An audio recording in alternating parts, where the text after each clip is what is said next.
बिल्कुल। तो फिर ईशान किशन को लेकर तो तमाम लोग सवाल उठा रहे हैं, और उस सवाल उठाने वालों में वेंकटेश प्रसाद जैसे खिलाड़ी भी हैं जो भारतीय टीम के साथ जुड़े रहे हैं। ये सवाल उठाना कई लोगों को वाजिब लग रहा है, मुझे उतना वाजिब नहीं भी लग रहा है। मतलब कारण साफ है कि ठीक है, एक एक लड़का है जिसने पिछले ओडीआई मैच में 200 बनाए, 210 रन बनाए टू बी एग्जैक्ट। अब आप उसको क्या मौका नहीं दोगे? अब आप उसको क्या खिलाओगे नहीं? भाई उसने जब वहां पे रन बनाए थे वो किसी की जगह पे आया था। अब वो बंदा वापस आ गया है, कप्तान वापस आ गया है, और जो शुभमन गिल जो दूसरा ओपनर है, आपके पास टॉस अप था या शुभमन गिल या फिर ईशान किशन। अब शुभमन गिल को आप लंबे समय से देख रहे हो, पिछले साल उन्होंने 70 की औसत से ओडीआई में रन बनाए हैं, अच्छे खासे उन्होंने रन बनाए, कई इंपैक्टफुल पारियां खेली। आज कोई आके एक दिन बांग्लादेश की पिच पे चिपक के अगर 200 रन बना देगा, तो फिर क्या तुम अपने प्लान्स को डिरेल कर दो? अगर या तो आप एक एक नियम बना लो कि भाई अगर किसी ने बहुत इंपैक्टफुल पारी खेली है तो फिर वो ड्रॉप नहीं होगा। कुलदीप यादव फिर बांग्लादेश में ड्रॉप नहीं होने चाहिए थे। फिर उस तरीके से कि भाई जो मैन ऑफ द मैच हो गया उसको अगले मैच में ड्रॉप नहीं कर सकते, सीधा नियम हो गया। नहीं तो फिर आप ये देखो कि कोई बात नहीं, वो यंगस्टर है, उसने परफॉर्म किया, वो स्कीम ऑफ थिंग्स में वो हमारा बैकअप है। अगर हम दोनों में से कोई एक भी नहीं है, मगर एज ऑफ नाउ हम जो स्कीम से चल रहे हैं, हम जो मानसिकता से चल रहे हैं, उससे आगे बढ़ेंगे। और दोनों खिलाड़ी जो है, रोहित शर्मा प्रूवन कस्टमर है, शुभमन गिल आपके सबसे बढ़िया यंगस्टर्स में से एक है, और उन्होंने पिछले साल ओडीआई क्रिकेट में तो सबसे अच्छा काम किया ही है। श्रेयस अय्यर के बाद अगर सबसे ज्यादा रन किसी ने बनाए तो वो मेरे ख्याल से प्रोबेबली शुभमन गिल ने बनाए हैं, और 70 का औसत है उनका। तो रन्स उन्होंने बनाए, हर कंडीशन में बनाए, जगह जगह बनाए। ईशान किशन ने मैं आपको बता भी दूं उनका स्टैट क्या है, तो तस्वीर बिल्कुल साफ हो जाएगी। 10 मैचेस खेले ओडीआई के, 477 रन बनाए हैं, इसमें 210 रन तो एक ही मैच में बन गए जिसके अंदर वो चिपक गए। और मतलब ये भी देखा जाए कि कंपैरेटिवली जो विरोधी था वो उतना ताकतवर नहीं था। ठीक है, कोई भी रन नहीं बना पा रहा था, उन्होंने रन बनाया, उनसे कुछ भी वापस नहीं लिया जाना चाहिए। कि रोहित ने भी कहा अनफॉर्चुनेट है, मगर ये सही नहीं होगा। मतलब जिस खिलाड़ी के साथ हम इतने टाइम से चल रहे हैं, जो परफॉर्म करता आ रहा है, आज किसी ने एक मैच में रन बना दिए तो मैं उसको बाहर बैठा दूं, उसको स्कीम ऑफ थिंग्स से बाहर कर दूं, वैसा मुश्किल है, वैसा होना भी नहीं चाहिए। तो मेरी नजर में ये सवाल बनता नहीं है।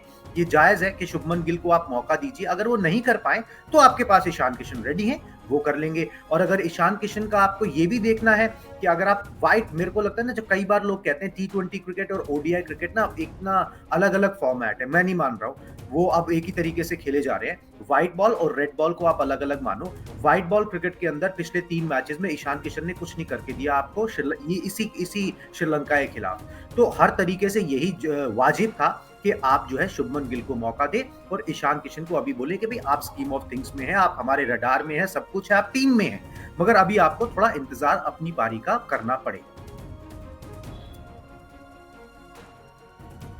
मैं आपको एग्जैक्ट बता रहा हूँ कि वेंकटेश प्रसाद ने क्या लिखा है अपने ट्विटर पर, और फिर जरा आप उसको बताइए, उसको डिस्क्राइब कीजिए। वो लिखते हैं, think fair would have been give chance to a man who scored a double hundred in India's last ODI and in a series where India lost 2 games and the series. Have all the time in the world for Gill, but no way you drop a player for scoring a double ton. ये सही बात है। मतलब ये मैं बोल रहा हूँ ना, ये अनफॉर्चुनेट है। ये मतलब ये तो कैप्टन ने भी बोला अनफॉर्चुनेट है। मतलब अगर सुनील गावस्कर से भी इस बात पर रिएक्शन लिया जाए, क्योंकि मैंने बहुत शोज उनके साथ किए हैं, वो साफ मना कर देंगे। वो बोल देंगे कि भैया जिस जो मैन ऑफ द मैच रहा है पिछले मैच में, वो अगले मैच में ड्रॉप नहीं हो सकता, चाहे जो हो जाए, चाहे आप जिस मर्जी को ड्रॉप कर दो। ये हमेशा से उनका टेक रहा है, ये दिग्गजों का टेक रहता है। मगर देन ये सिचुएशन ही ऐसी है, अब आप क्या करोगे? अब आप एकदम से जो शुभमन गिल के साथ देखते आ रहे थे, अब आपको ईशान किशन के साथ देखना शुरू कर दोगे। 3 ओपनर तो खेल नहीं सकते, या फिर आप कभी किसी को मौका दोगे, कभी किसी को मौका दोगे। आपको एक तो चुनना ही पड़ेगा कि भाई ये हमारे सेटल प्लेयर है, अगर इसमें से कोई परफॉर्म नहीं करता है तो फिर ईशान किशन को मौका देंगे। हम ईशान किशन को छोटे फॉर्मेट में तो देख ही रहे हैं, वहां पे तो वो है ही, वहां पर तो उनको एक मंच मिल ही रहा है कि वो अपनी परफॉर्मेंस दिखा सके। तो मेरे ख्याल से टोटालिटी में चीजें देख के ना रोहित शर्मा ने शायद ये फैसला लिया है, जो मुझे लग रहा है कि थोड़ा न्याय प्रिय है। क्योंकि फिर आप नहीं तो क्या करोगे? आप ना शुभमन गिल बेस्ट सूटेड है ओडीआई फॉर्मेट के लिए। T20 फॉर्मेट में वो उतने ज्यादा सूटेड नहीं है, उनका स्ट्राइक रेट 150 से ऊपर नहीं जाता है, वो ईशान किशन का जाता है। तो आपको हर फॉर्मेट के लिए, जब आप इंग्लैंड की तरह बात करते हो खिलाड़ी चुनने हैं, तो शुभमन गिल एक ज्यादा बेटर फिट है ओडीआई फॉर्मेट में।